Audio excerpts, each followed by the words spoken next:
Solo quiero la verdad, dime solo la verdad. John Lennon, Imagine, 1971.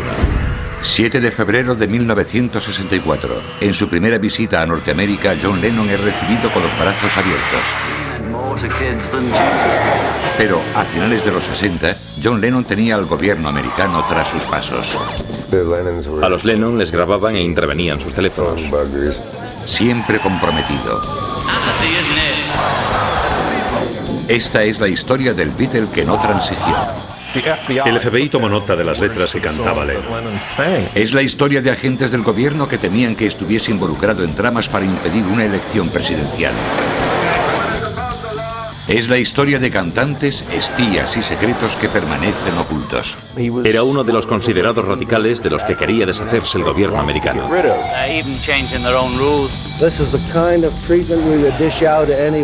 Este es John Lennon, desclasificado.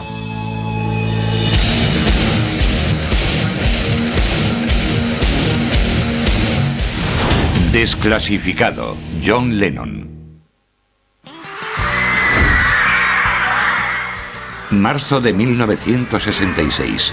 Los Beatles han conquistado Norteamérica, pero Norteamérica está a punto de contraatacar. Los Beatles eran desde luego una fuerza cósmica. Creo que había algo superior, llámelo como quiera, que se canalizaba a través de ellos. Su efecto en los fans es electrizante y sin precedentes, y tiene un nombre: Beatlemanía. 1966. John Lennon habla del amor de los fans en una entrevista con la prensa en la que dice: ahora mismo somos más famosos que Jesucristo. Sus comentarios sobre religión y rock aparecieron en todos los medios americanos, y John Lennon es ahora mucho más que otra de tantas estrellas del pop. Cuando John declaró que los Beatles eran más grandes que Cristo, fue cuando todo el mundo empezó a fijarse en él. Como él era el más extrovertido de los cuatro, decía siempre lo que estaba pensando. Así que creo que siempre se iban a fijar más en él que en nosotros. Sus polémicos comentarios sientan muy mal en el llamado cinturón de la Biblia. Y aunque se deshace en disculpas y explica que no es antirreligioso, su reputación de rebelde y conflictivo ha nacido. En algunos casos, la reacción contra John Lennon es aterradora. If you, as an American teenager, are offended by statements from a group of foreign singers which strike at the very basis of our existence as God-fearing, patriotic citizens, then we urge you to take your Beatle records, pictures, and souvenirs to the pickup points about to be named. On the night of the Beatles' appearance in Memphis, August 19th, they will be destroyed in a huge public bonfire at a place to be named soon. I just didn't mean what everybody thinks I meant, you know. I'm not anti-Christ or anti-religion or anti-God, you know. We meant more to kids than Jesus did, or religion at that time. I wasn't knocking it or putting it down, I was just saying it as a fact. If it had said television is more popular than Jesus, I might have got away with it. La preocupación por la seguridad es grande durante la gira de los Beatles por Norteamérica, pero la polémica se apaga poco a poco. Aún así, John Lennon ha causado impresión en los Estados Unidos. Lo que pasaba con John era que, sí, era una persona tímida y retraída, pero también decía lo que pensaba en todo momento. No tenía miedo en cuanto a expresar su punto de vista y nunca encontró una muestra de autoridad contra la que no quisiese rebelarse o que no quisiese derribar. Su talento para la polémica es una de las cosas que llevará al gobierno americano a considerarlo un subversivo.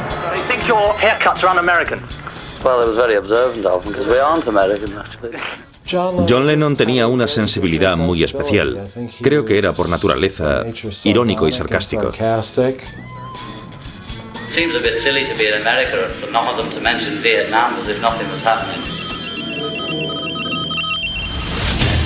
Los Beatles recibieron tantas amenazas de muerte tras el más importante que Jesús de Lennon que pensaron en cancelar su concierto en Memphis. George Harrison, 2000. Sus declaraciones sobre religión y sociedad no son las únicas polémicas sobre John Lennon. Su relación con la artista Yoko Ono también provoca peleas entre los fans de los Beatles. Yoko podía ser muy intimidante, era muy misteriosa para la mayor parte de los que trabajaban para ella. Era obvio que John estaba loco de amor por ella y ella loca de amor por él. Se convirtió en su esposa, su amante, su madre, su colaboradora, su inversora.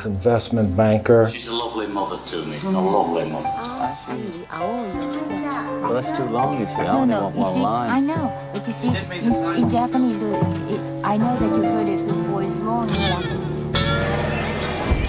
Japanese. 18 de octubre de 1968. Redada de la policía de Londres en un piso propiedad del batería de los Beatles, Ringo Starr. John y Yoko viven en él por esa época.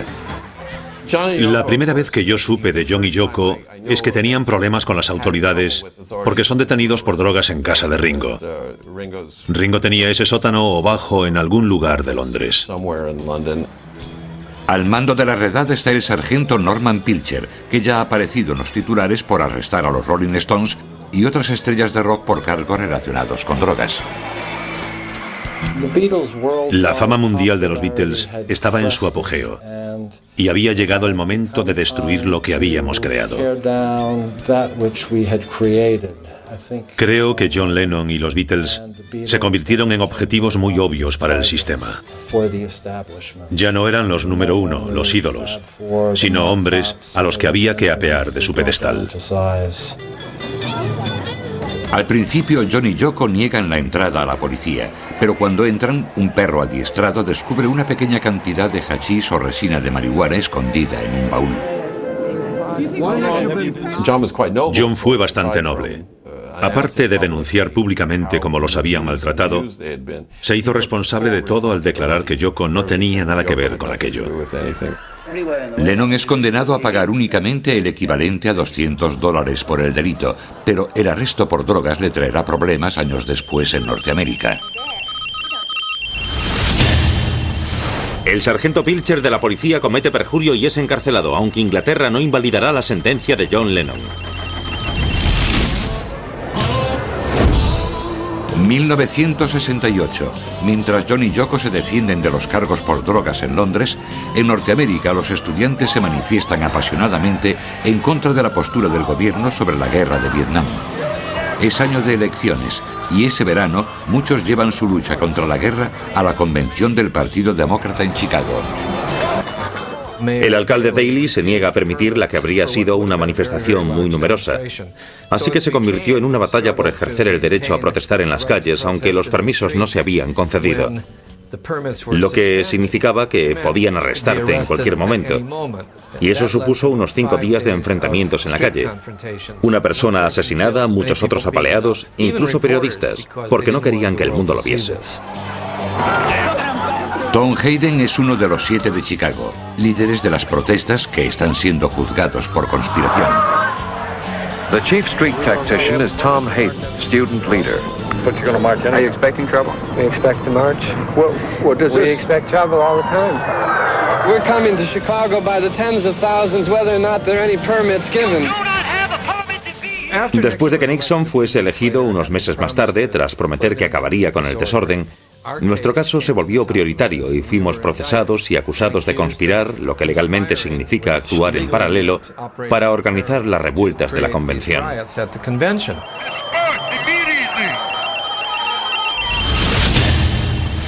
Un congresista pide al FBI que investigue a Lennon por obscenidad por aparecer desnudo en la portada de su disco de 1969. 1969. Los cargos contra los 7 de Chicago se desestiman en la apelación. El recién elegido presidente Richard Nixon declara que la ley y el orden son su prioridad. I'm against violence, period. Violence begets violence, as far as I'm concerned. It's been proved by what's going on in the States and the protest marches in Grosvenor Square in London.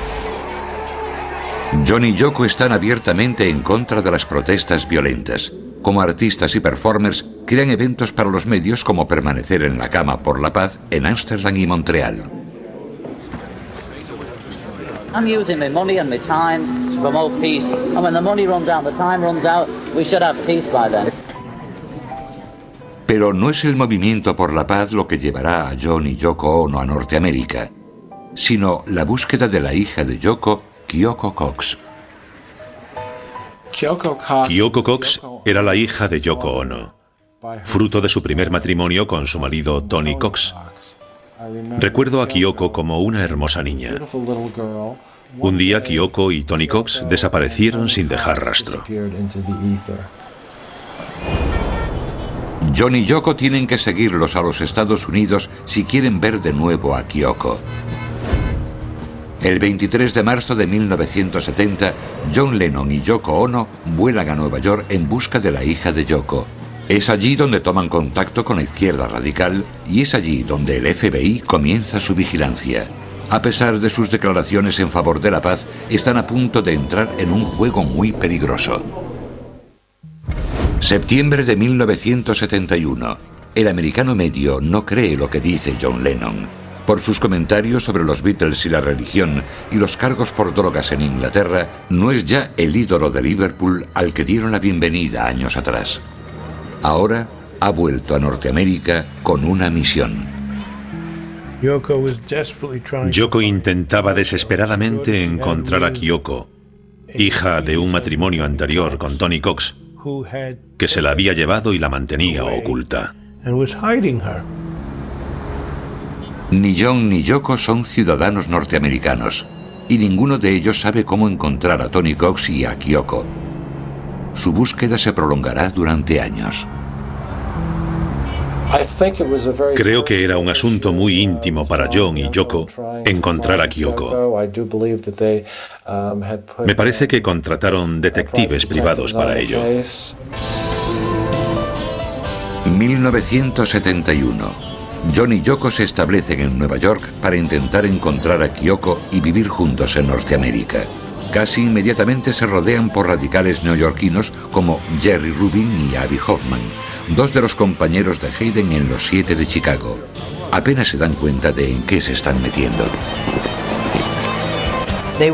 Estaban involucrados con los Panteras Negras. Apoyaban a Los 7 de Chicago. Toda esa gente aparecía siempre por el apartamento. Jerry Rubin, Bobby Seale, Angela Davis.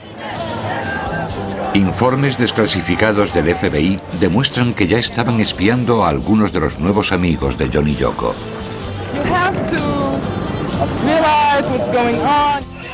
Estos son los líderes de la izquierda en los Estados Unidos y de la protesta y la revolución. Era gente sobre la que leía en los periódicos. Nunca creí que llegase a verlos, pero allí estaban. Y hubo ocasiones, creo que era el cumpleaños de Angela Davis o algo así, en las que Yoko me decía, coge este regalo y llévaselo esta noche. Y yo decía, vale, sin pensar en nada más que, wow, le voy a llevar esto a una persona sobre la que leo en el periódico. La mayor estrella es el propio John Lennon. Rubin y Hoffman intentan persuadirlo de que apoye e incluso encabece sus actividades. Yo era una pobre inocente, porque creo que era la más normal. Así que siempre confiaban en mí para hacer todo tipo de cosas con John y Yoko. Nunca pensaba en el peligro, así que no era consciente de él, pero también sabía que algo ocurría. Elvis Presley dice al FBI, el mal aspecto de los Beatles y su música sugerente fueron el comienzo de los problemas de hoy con los jóvenes. El FBI y el Departamento de Justicia toman nota de las amistades de Lennon. Activistas como Angela Davis, Jerry Rubin y Abby Hoffman ya están etiquetados como peligrosos subversivos por el FBI. Así que se formó un gran equipo con la florinata de nuestras agencias de inteligencia para poner fin a estos problemas, costase lo que costase. Tanto las protestas violentas como las no violentas de los 60 inspiran un gran temor en la sociedad norteamericana. El FBI crea archivos secretos sobre oponentes políticos al gobierno que incluyen a personas como John Lennon. Solo años más tarde los informes se desclasifican y los activistas se enteran de la vigilancia permanente. Al final conseguí los informes que el FBI había reunido sobre mí. 22.000 páginas hasta 1976. Y el primer informe trataba de cuando era un inocente estudiante y columnista de la Universidad de Michigan. Había escrito un comentario crítico con el Comité de Actividades Antiamericanas y un agente del FBI lo recortó y se lo envió a J. Edgar Hoover. La existencia de los archivos del FBI sobre gente como Tom Hayden y John Lennon es un secreto a voces en la sociedad norteamericana, pero hasta hoy nadie puede decir cuántos informes se crearon. De esos archivos dependen los norteamericanos para combatir el terrorismo doméstico y los crímenes interestatales. También era competencia del FBI, y es hoy competencia del FBI, cualquier tipo de amenaza contra los Estados Unidos, tanto desde dentro como desde fuera. Así que si existen grupos radicales o existen grupos que quieren derrocar al gobierno americano, por ejemplo, o quieren alistarse en grupos terroristas, todo eso entra dentro de las competencias del FBI. Los líderes de la izquierda en los 60 son una amenaza para la política del entonces presidente Richard Nixon y el durante muchos años director del FBI, J. Edgar Hoover. Durante el periodo de J. Edgar Hoover, el FBI tendía a confundir la legítima disensión política con los esfuerzos por derrocar al gobierno. Así que si alguien se manifestaba en contra de la guerra de Vietnam y no le gustaba el gobierno, inmediatamente era considerado sospechoso por el FBI. El FBI planea neutralizar a algunos líderes de la contracultura haciendo pública su homosexualidad. Diciembre de 1971. Jerry Rubin intenta convencer a John y Yoko para que participen en un concierto a favor de un radical llamado John Sinclair. John Sinclair era un activista político de Michigan que fue sentenciado a 10 años de prisión por posesión de 2 cigarrillos de marihuana. Obviamente no fueron los cigarrillos de marihuana los culpables de esa sentencia. Fueron sus convicciones políticas. Jerry Rubin contactó con Yoko en realidad, y le preguntó si subiría a cantar en el concierto benéfico que se organizaba para llamar la atención sobre el caso de ese chico, que pasaría 10 años en la cárcel por una pequeña falta. Rubin lo concibe como la primera parada de una gira nacional anti-Nixon. This rally is going to be the first of prison rallies all across this country, demanding that they lay down the bars and let all the prisoners out. Program is not for winding down the war. Thing, nowhere, Richard Nixon. Getting rid of Richard Nixon. This man Nixon and his war makers. Everybody knows. And I wish that Nixon knew it. Se llamó el concierto Liberad a John Sinclair. Fue la primera vez que intentaron conectar los proyectos contra la guerra con la música. Fue un evento fantástico. Stevie Wonder, Commander Cody, MC5, discursos de Jerry Rubin, de Bobby Seale, líderes de la nueva izquierda. The only solution to pollution is a people's humane revolution. Selling heroin. Utilizando la fama e influencia de esos artistas, los organizadores como Jerry Rubin deseaban provocar manifestaciones contra la guerra de Vietnam como parte de una gira nacional que acabaría con decenas de miles de manifestantes en la Convención Republicana de San Diego en agosto del 72. Si Rubin lo conseguía, este evento haría parecer el de Chicago en el 68 un tranquilo domingo en el parque. El FBI clasifica como secreta la letra de la canción protesta de Lennon John Sinclair, aunque aparece en su álbum de 1972, Sometime in New York City. We came here not only to help John and to spotlight what's going on, but also to show and to say to all of you that apathy isn't it, and that we can do something. El FBI estaba entre el público y tomó nota de todo lo que dijo cada uno, incluidas las canciones que cantó Lennon en esa ocasión. Dado que era el tipo de actuación y el tipo de concierto que esperaban llevar a cabo en muchos otros lugares, resulta muy significativo. La posibilidad de una docena o más de conciertos antibélicos convierten a Lennon en objeto de un espionaje todavía mayor. viaja con un grupo salvaje y radical. El FBI sospecha que está interesado en derrocar al gobierno. El archivo del FBI sobre Lennon está empezando a crecer.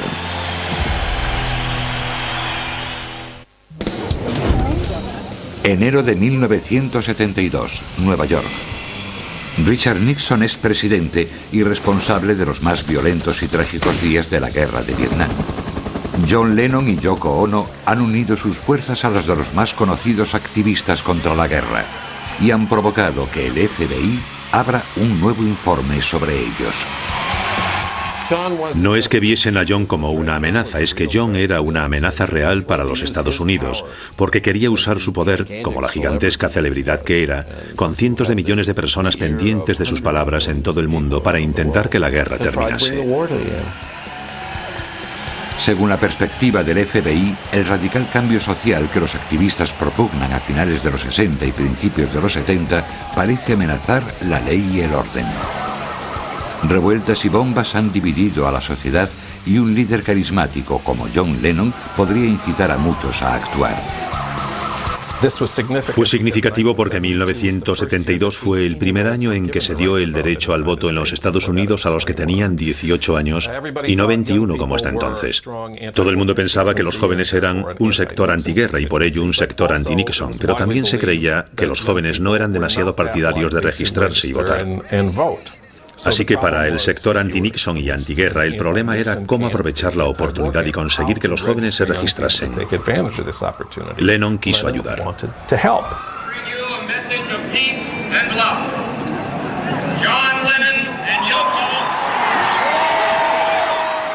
Un posible objetivo para una acción callejera de la izquierda es la convención republicana prevista para agosto de 1972.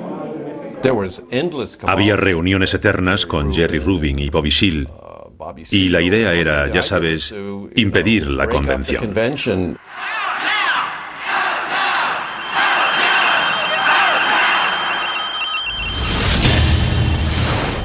El FBI informa de que Lennon dona $75.000 a un grupo de la nueva izquierda que planea impedir la convención republicana.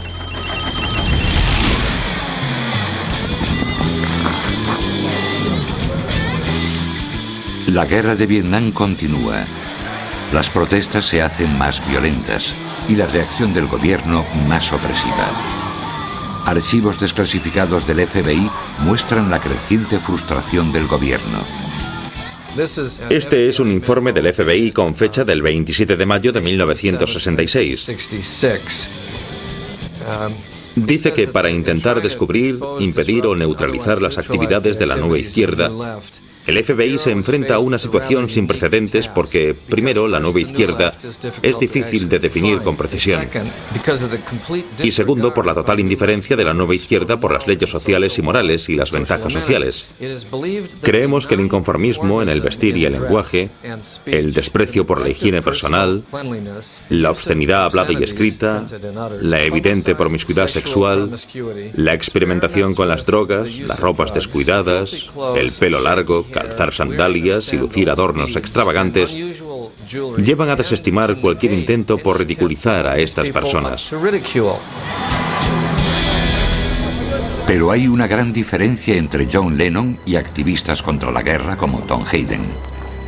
John Lennon no es ciudadano norteamericano. Aun siendo rico y poderoso, John Lennon reside en el país con un visado temporal. John Lennon puede ser presionado.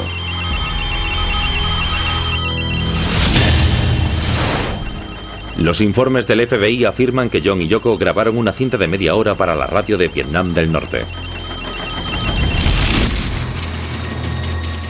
¿Cómo está siendo vigilado Lennon? Es un misterio en el 72. Él, Yoko y su círculo tienen sospechas, pero pasarán décadas antes de que esos informes que empezaron en el concierto Liberad a John Sinclair sean desclasificados por completo. John tenía constantemente, es difícil afirmarlo, pero teníamos la impresión de que al menos en los Estados Unidos su teléfono estaba pinchado. Había un tipo enfrente en la calle Bank que estaba siempre desmontando y volviendo a montar una moto. Estoy absolutamente seguro de que su trabajo era estar allí. Es un poco raro. Yo estaba en peligro y no tenía ni idea. Mis teléfonos estaban pinchados. Siempre oía clics en la línea y nunca hubiese pensado que podía haber alguien grabando mis llamadas. En ocasiones, cuando yo llamaba, por ejemplo, él decía cosas como, ten cuidado, el teléfono está pinchado, o sí, jajaja. Pero creo que había algo de verdad en todo eso. John y Yoko incluso hablaron de vigilancia en la televisión nacional con Dick Cavett. Creo que era sabido que los Lennon eran vigilados con cámaras, grabaciones, micrófonos y toda clase de cosas. Esas cosas se les hacen a gente como ellos. El monstruo de dos cabezas de la hija desaparecida y la administración intentando alterar sus vidas y echarlos del país era emocionalmente un peso muy difícil de llevar, y hablaban de ello en privado o en público.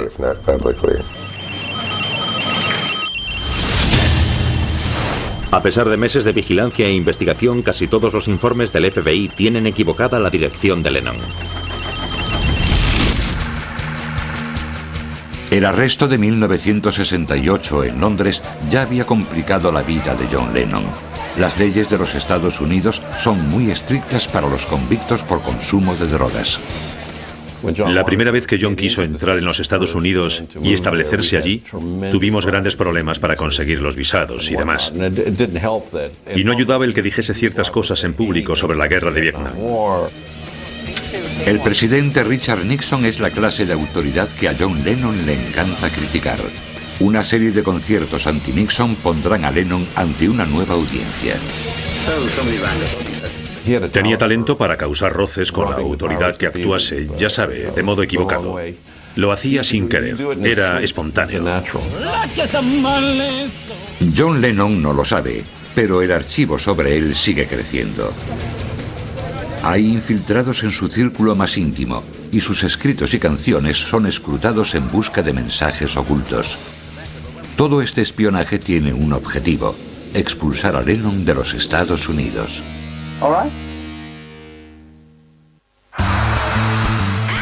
Tras hacer amistad con los líderes de la izquierda radical como Jerry Rubin y Bobby Seale, John Lennon ha atraído la atención y las iras de la derecha. La presión se centra en cogerle antes de que pueda utilizar su enorme popularidad para influir en las elecciones presidenciales del 72. If you stay in the country, will you pursue your activism? Well, I don't know what activism is. We're sort of like journalists who sing and write about it. I'd always look at every offer to help very thoroughly and decide the pros and cons. Febrero de 1972. John y Yoko caldean el ambiente. No solo son entrevistados por Dick Cavett y Mike Douglas, sino que aparecen a menudo en las noticias de la noche. John y Yoko usan la poderosa luz de los focos fijos en ellos para dejar que brillen sus amigos activistas como Jerry Rubin. Jerry Rubin. It's like a whole cultural renaissance is about to begin. Because all the people that say that the movement, the revolution is over, they ought to see what's going on right here, because it doesn't look over to me. This is like a dream. John Lennon es el hombre que atrae a las multitudes. Agentes del FBI graban las apariciones en televisión de Lennon y sus amigos para examinar sus declaraciones anti-Nixon. 4 de febrero de 1972. Mientras John y Yoko demuestran su apoyo a sus amigos de la izquierda, un informe personal y confidencial circula entre el Servicio de Inmigración y el Senado. Había un informe enviado a la Casa Blanca de Nixon. Procedía de Strom Thurmond, el senador republicano por Carolina del Sur. Informaba del plan de Lennon, de la gira nacional de conciertos para que los jóvenes se registrasen para votar. Este informe confidencial dice: líderes de la nueva izquierda radical pretenden utilizar a John Lennon como reclamo para aumentar el éxito de festivales de rock y manifestaciones. Esto proporcionará enormes cantidades de dinero a las arcas de la nueva izquierda y solo conducirá a una confrontación entre una turba controlada por este grupo y los agentes de las fuerzas del orden de San Diego. Fin de la cita. Y concluía, si Lennon fuese deportado sería una contramedida estratégica. Es una cita de uno de los documentos de los que pude obtener una copia. Antes de un mes el gobierno está trabajando duro para expulsar a John Lennon del país. Hasta que el archivo del FBI sobre él sea desclasificado, solo los documentos legales públicos pueden explicar lo que está pasando. El FBI comete un error al crear un póster de Se busca de John Lennon con la fotografía de otra persona, el amigo de Lennon, David Peel. 6 de marzo de 1972. El Departamento de Inmigración entrega a John y Yoko una orden de deportación. Well, yeah, we're a bit shocked, you know. Why? Because our daughter's here. We still haven't found her. We got a piece of paper. That means that I can't see my daughter. It's a civil case and I have custody papers, but I can't find her. Do you have any idea where the child is right now? She was in Texas when Mr. Cox opened the proceedings there, but as we began to win, he left. And we don't know where he is, and nobody knows where he is, neither the sheriff nor the judge who put the order. Nobody's got an idea. And if we have to go out of this country now, that means that it's synonymous to losing my child, you see, it really is. And I really don't want to do that, so it's very important for us. The child's name? Kyoko. Can we talk to you when you come out?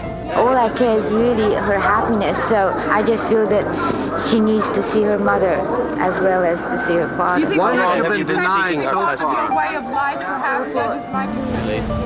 John Lennon. John Lennon iba a ser deportado por los Estados Unidos por un supuesto consumo de droga en Inglaterra. Yo estaba en el caso como asesor. Trabajé con un excelente abogado de inmigración, Leon Wildis, para impedir esa deportación. El cargo por drogas de 1968 en Londres hace vulnerables a Yoko Ono y John Lennon, ya que según las leyes norteamericanas, una condena por posesión es suficiente para expulsar a alguien del país.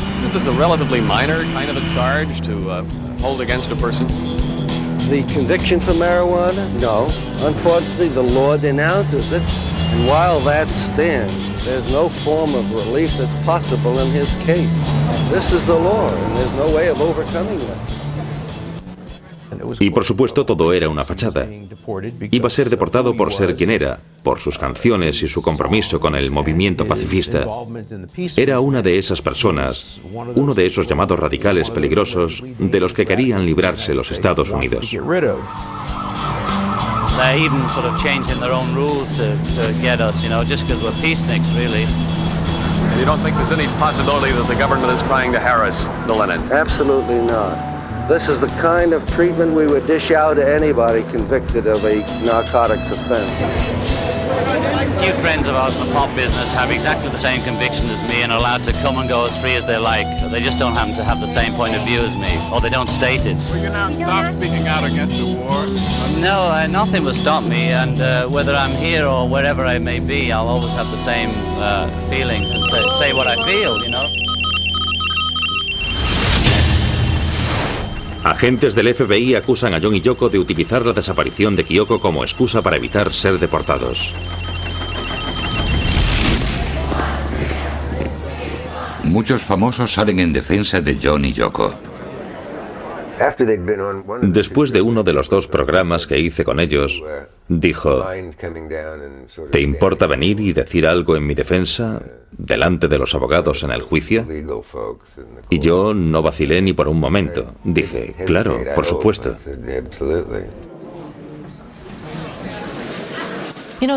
El arresto por la droga era lo único que tenía el gobierno para decir: no permitimos que entren delincuentes en nuestro país, ya sabe, condenados por drogas. Trabajaban duro para echar a John y él siempre se defendía. Quiero decir que tenía miedo, quería de verdad quedarse en este país. Well, I've met a lot of New Yorkers who complain about it, but nobody moves out. It's the greatest place on earth. We're artists, you know. For artists, it's really a very stimulating place. New York is what Paris was in whenever Paris was for artists, and this is the center of the art world, and we want to be in the center. La vigilancia encubierta continúa, pero Lennon consigue seguir. Pronto serán revelados los secretos de esa vigilancia. La conmoción de un asesinato llevará a desenmarañar los archivos del FBI sobre John Lennon. John Lennon continúa siendo el centro de atención del FBI. Hasta ahora solo circulan rumores, apoyados por el informe de Strong Thurmond. La verdadera historia sobre quién está investigando a John Lennon y por qué lo hace permanece clasificada.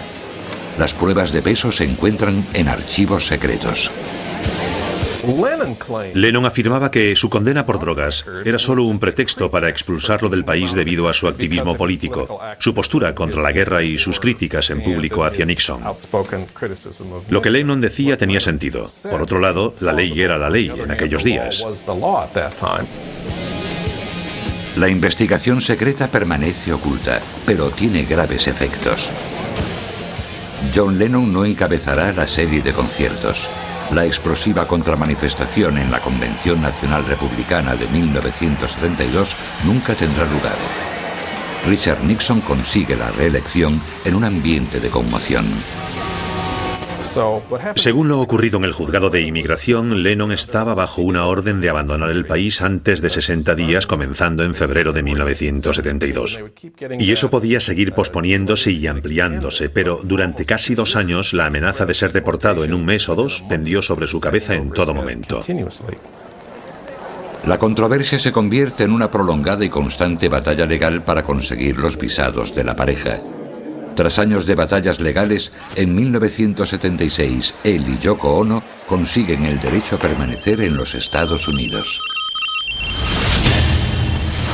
El FBI cierra su archivo sobre Lennon citando su inactividad en actividades revolucionarias y su aparente marginación de los radicales de Nueva York.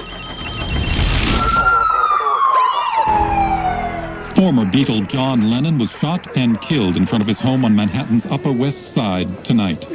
John Lennon was shot at 1 West 72nd Street. He was removed to Roosevelt Hospital. John Lennon es una de las historias más tristes. ¿Qué habría ocurrido si siguiese vivo? Pero también, ¿y si el FBI no le hubiese perseguido? Creo que todos le recuerdan como artista y músico, y un número cada vez menor de personas recuerdan que fue considerado un enemigo del Estado. Es el único caso que gané que desearía haber perdido. Si hubiese perdido ese caso, John Lennon habría sido deportado a Inglaterra, y Chapman no habría podido dispararle en las calles de Central Park. La conmoción por la muerte de Lennon se siente en todo el mundo. Para millones de personas es más que un héroe del rock and roll, más que un compositor. John Lennon es además un icono del movimiento pacifista.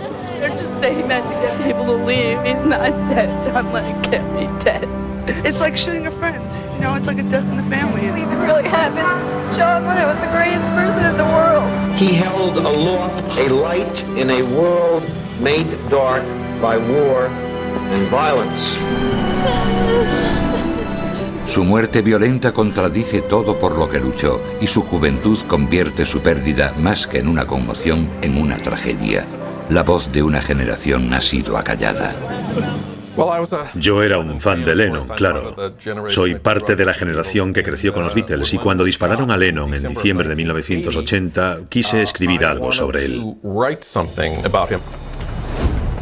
1981. El profesor Jonathan Wiener pide al FBI que desclasifique el archivo sobre John Lennon. Pide la ayuda de la Unión Americana por las Libertades Civiles. Se ampara en el Acta de Libertad de Información, una ley promulgada en 1966. Dice que no solo el gobierno pertenece al pueblo, sino que los documentos del gobierno pertenecen al pueblo. Y si el gobierno posee cualquier documento que tú desees, tienes el derecho a pedirlo, y están obligados a darte una copia, a menos que el documento que pides pueda incluirse en una pequeña lista de excepciones. El FBI entrega las páginas que considera aceptables para mostrar. Muchas de ellas han sido considerablemente manipuladas. Se utiliza un rotulador negro para tachar información confidencial. El FBI dice, tenemos este informe de 275 páginas. Nos quedamos más de 200 páginas o algo así en base a esas excepciones. La mayoría por motivos de seguridad nacional. Tiene derecho a apelar. Si la apelación es denegada, tiene derecho a ir a juicio. El FBI tarda 20 años en desclasificar el informe de un infiltrado sobre un loro de los amigos de Lennon al que han enseñado a decir exacto. La batalla dura décadas. Algunos agentes del FBI son depuestos, se emiten veredictos y poco a poco el archivo del FBI sobre John Lennon llega al profesor Wiener. Tenemos dos documentos, uno al lado de otro. La página del archivo del FBI sobre Lennon que nos dieron al principio, tachado en su mayor parte. Y la misma página sacada a la luz tras el acuerdo en la que se puede ver exactamente lo que mantuvieron en secreto todos estos años. Los primeros documentos que muestra el FBI no justifican la idea de que Lennon supone una amenaza para los Estados Unidos. El argumento sobre la seguridad nacional no se mantiene. La segunda justificación del FBI para su secretismo es proteger la identidad de los informadores, pero entonces aparece por sorpresa un aliado. Inesperadamente recibo una llamada de una mujer que dice ser Julie Maynard y que era uno de los informantes confidenciales del FBI que aportaban información sobre John Lennon. Están a punto de aparecer nuevas páginas. Así que enviamos al juzgado una declaración de Julie Maynard en la que afirmaba: yo soy esta persona. Si el gobierno quiere mantener mi identidad en secreto, no lo estará haciendo en mi beneficio. Y creo que una vez más eso destruyó la fachada que el gobierno pretendía mantener con ese argumento. Una sección más seria del informe indica que el FBI sabía lo que John y Yoko se jugaban. El FBI sabía de su búsqueda de Kyoko, la hija desaparecida de Yoko Ono. En realidad aparece un par de veces en el archivo del FBI que estaban intentando encontrar a Kyoko. El historial de John Lennon con las drogas también aparece en los archivos. Se sabe, dice, que Lennon es consumidor de narcóticos conocidos como downers. Y si Lennon fuese arrestado por el cargo de posesión de narcóticos, sería posible deportarlo en menos tiempo. Y esta información debe ser difundida a los agentes de policía apropiados, especialmente en Miami, donde se iba a celebrar la Convención Nacional Republicana. A mí esto me suena como una propuesta para detener a Lennon por posesión de drogas, con el fin de echarlo del país antes de las elecciones. El fiscal jefe del Servicio de Inmigración, Vincent Schiano, dimite en protesta por habérsele dado más poderes para perseguir a Lennon que a antiguos nazis. El último secreto de los archivos del FBI sobre John Lennon es que materias como la seguridad nacional y la privacidad de los informadores son asuntos secundarios. El gobierno está protegiendo su propio derecho a guardar secretos por razones políticas. Sabemos que los altos cargos de la administración Nixon, hasta llegar al presidente, incluyendo los más influyentes consejeros, tenían un sincero miedo paranoico de la influencia de John Lennon y se esforzaban por deportarlo y echarlo del país basándose solo en el beneficio político. A veces llegaban a extremos ridículos. Y lo que resulta ser el análisis más interesante es que el FBI dio por terminado su programa COINTEL de vigilancia sobre Lennon la semana siguiente a que Nixon fuese reelegido en noviembre de 1972.